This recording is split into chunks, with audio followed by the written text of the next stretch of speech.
76-шы сабақ жатыс септігі. Бұл сабақта сіздер жатыс септіктің жалғауларын білесіздер. Сөйлемнен жатыс септік жалғауы сөздерді таба аласыздар. 56-шы жаттығуды бірге орындайық. Жұмбақты оқып, шешуін тап. Қыста ғана болады, ұстасаң қолың тоңады. Қарамен жазылған сөзге сұрақ қой. Оның жалғауын тап. Бұл сөз қай септікте тұр?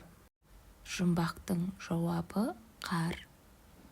Қарамен жазылған сөз қыста. Сұрақ қояйық. Неде? Бұл сөз жатыс септігінде тұр.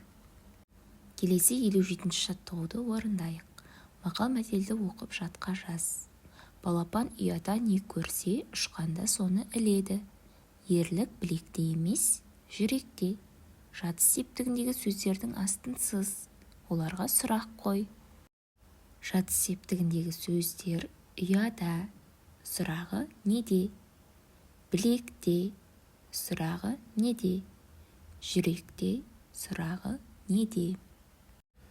Жатыс септігіндегі зат есімдер кімде, неде, кімдерде, нелерде, қайда деген сұрақтарға жауап береді. Жатыс септігі атау септігіндегі сөзге да, де, та, де жалғаулары жалғану арқылы жасалады.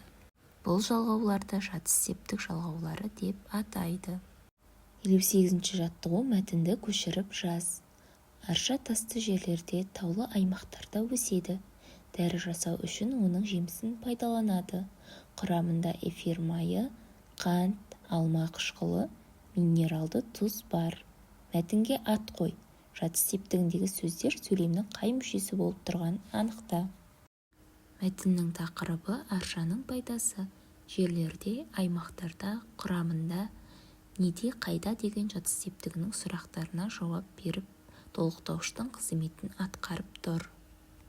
Келесі 59-ші жаттығу. Берілген септіктердің сұрақтары мен жалғауларын салыстыр.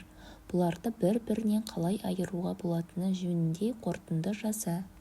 Барыс септігінің сұрақтары кімге, неге, қайда. Жалғаулары қа, ке, ға, ге. Жатыс септігінің сұрақтары кімде, неде, қайда. Сұрақтары да, де, та, де. Балалар, енді біз бұл септіктерді бір-бірінен қалай ажырата аламыз? Бұл жерде байқағандарыңыздай сұрақтарына және жалғауларына қарап ажырата аламыз. 60-шы жаттығу сөздерді оқы.